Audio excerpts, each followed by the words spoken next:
children. Here I am back with Act 4 Scene 1 trial scene, the next part. So we have seen that there was a conversation between Duke and Nerissa. When Nerissa came, Nerissa just handed over the letter what she brought from the lawyer, the famous lawyer Bellario, and that letter was read, and where the introduction of Portia was written. Actually, Portia is in that later Bellario wrote that one young lawyer is coming to handle the case, and they are not to go with his age because he has enough knowledge to handle this complicated case. And then there is the entry of Portia. When Portia comes to the stage, there is a conversation between Portia and the Duke, and Duke told Portia that you must be knowing about the case, and Portia also says yes, she knows. And she then once she stands in front of Antonio and then Shylock, and then she says, okay, then this is Antonio, this is Shylock. And then she talks to Shylock, and then she says that your case is of very strange nature. It is a very strange case. Why it is a strange case? Because the penalty, what is the penalty? That is a pound of flesh. So it is obviously a strange nature, case of strange nature.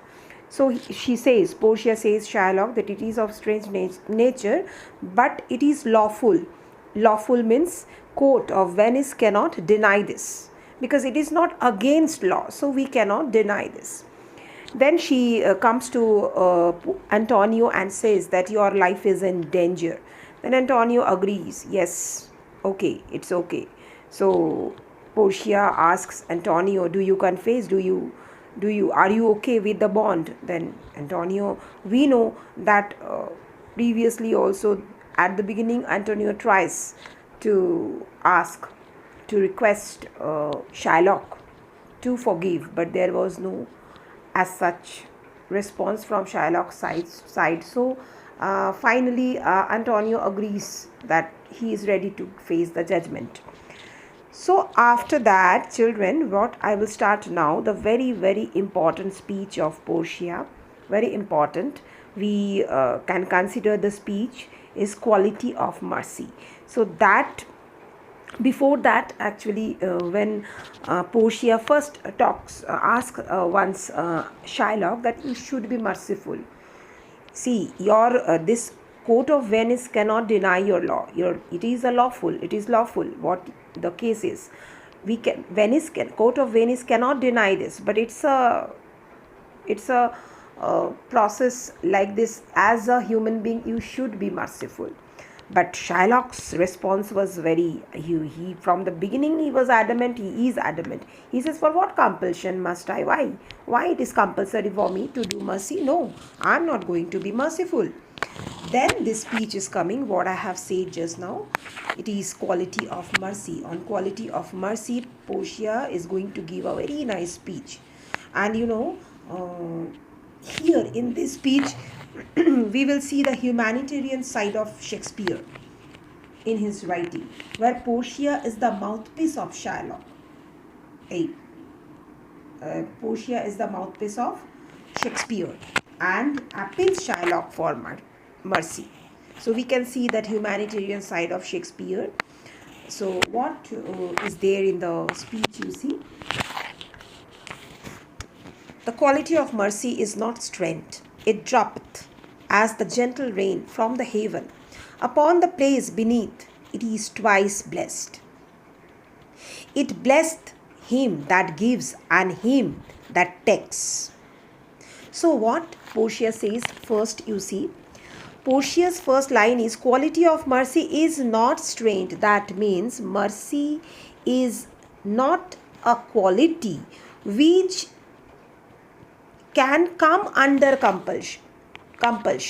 Why? Because previously Shylock says that on what compulsion do I show mercy? So here Portia says that mercy is not a quality which is felt or shown under any compulsion. It dropped as the gentle rain from the heaven upon the place beneath. It is twice blessed. It blessed him that gives and him that takes.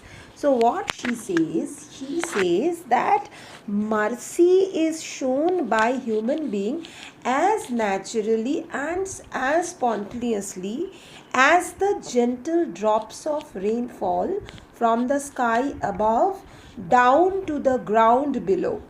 Like the very spontaneous way the gentle drops of rain fall on the ground from the sky. It is of the same nature, and that rain, what happens? Rain is something very soothing, It gives comfort. It makes the environment pleasant. So similar thing is mercy. And she says that mercy is a double blessing. You see, it is written, it is twice blessed. That means it's a double blessing. Why it's a double blessing? It is a blessing to him who shows this feeling. That means she is indicating, Shylock, that if you show mercy, then that is a blessing for you. And the similar way to whom you are showing mercy, that person also is blessed, because he or she is also going to be benefited. So then he says, it is mightest in the mightest. Mightest in the mightest. What does it mean? It means that mercy is the most powerful feeling. It is the most powerful feeling in the hearts of those persons who possess the greatest worldly power. That means what she says, you see here, she says it is mightest in the mightest. It becomes the throned monarch better than his crown. So what she says, that mercy is the most powerful feeling, mightest in the mightest. Most powerful feeling in those who have the highest authority. Means this mercy is something very powerful for that person who has a higher authority, highest authority. For a powerful person, mercy is a powerful, in a way it is a powerful tool for the most powerful person. Then it becomes the throned monarch better than his crown. That means you have to understand. So she says it suits a king, because we know a king we consider the most powerful person of a particular state or of a particular place or a particular kingdom. So this mercy suits a king sitting on his throne better than his crown suits him, because we know the crown is worn by a king. King wears a crown. But it is said that it suits the king sitting on his throne better than his crown suits him. So crown worn by a king sitting on his throne, so it does not look as grateful as his head as the quality of mercy does in his heart. That means in his heart, if he carries quality of mercy, that looks better than that same king when wears the crown on his head. That gives better, or that makes him more graceful. Then his sceptre shows the force of temporal power, the attribute to awe and majesty, wherein doth sit the dread and fear of kings. But mercy is above this sceptred sway. it is enthroned in the hearts of king. So what says here, what she says? She says the golden rod, this scepter is the golden rod what the king carries. The golden rod of the authority. When the king is having that golden rod in his hand, it is an indication of the force or the power of his. It is like a worldly power. Okay, it is temporal power, means it's the worldly power of a king.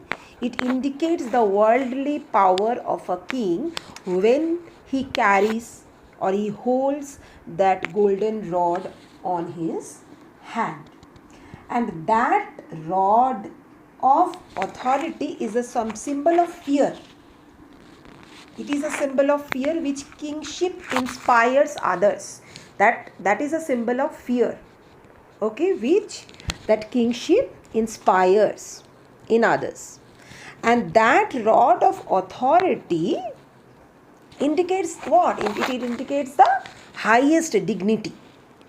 That rod shows the high dignity of the king, and people are afraid of king and are scared of them because of that rod of authority. But you see, but mercy is above this sceptred sway. It is enthroned in the hearts of kings. That means what? That means that mercy is something higher and greater than the worldly authority, which is symbolized by that rod. So we have to understand this. That means here Portia is comparing that rod of authority, rod of power, which is a symbol of fear, with the mercy. So what she says, that mercy is something higher and greater than that worldly authority, than that rod when the king holds, which is symbolized by that rod. So it is symbolized by that rod.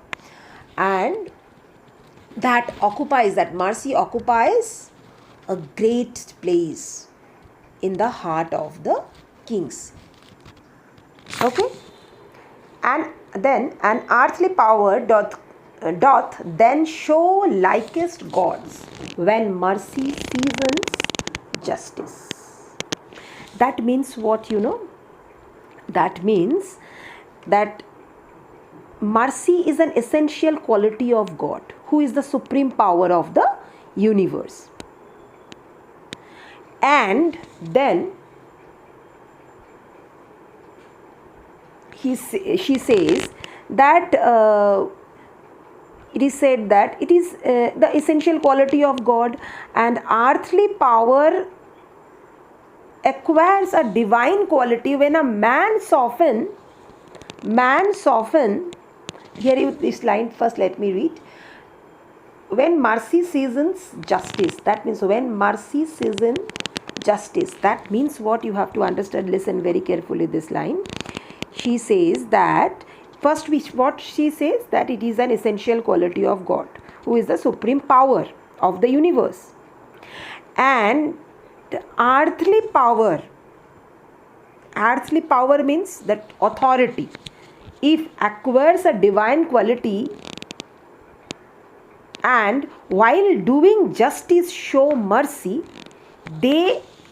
when they are acquiring this divine quality, when they are showing mercy, God is having that quality, and God is the supreme power. But that same quality, when acquires by a man, by the authority, who is the decision maker, who is doing the justice, who is doing the judgment, if that person acquires this mercy, he acquires a divine quality within him. So then she says, therefore, Jew, though justice be thy plea, consider this, that in the course of justice none of us should see salvation. We do pray for mercy, and that same prayer doth teach us all to render the deeds of mercy. I have spoke thus much to mitigate the justice of thy plea, which if thou follow, the strict court of Venice must needs give sentence against the merchant there. So you understand this. Then she says that you have taken your stand on justice, but you must consider that if the principle of justice were to be enforced rigidly, because she wants to say that we all do mistakes, we all do sin. So in that way, if principle of justice actually is enforced and none of us would receive the grace of God, then we all will be punished. God is there to show his mercy. God is always merciful, and that is why we are here. If as we all do mistakes, we all do sin, we are, in a way, we are in that position where we should not be merciful. We should not get mercy. But God is merciful.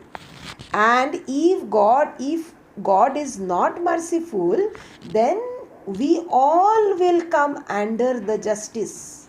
And we are not going to receive the grace of God. Therefore, you have to keep this in mind while demanding justice. You are asking justice, but you know that many times maybe God was merciful towards you even after you did sin, or towards us. None of us are not in that position that we have not done any mistakes in life.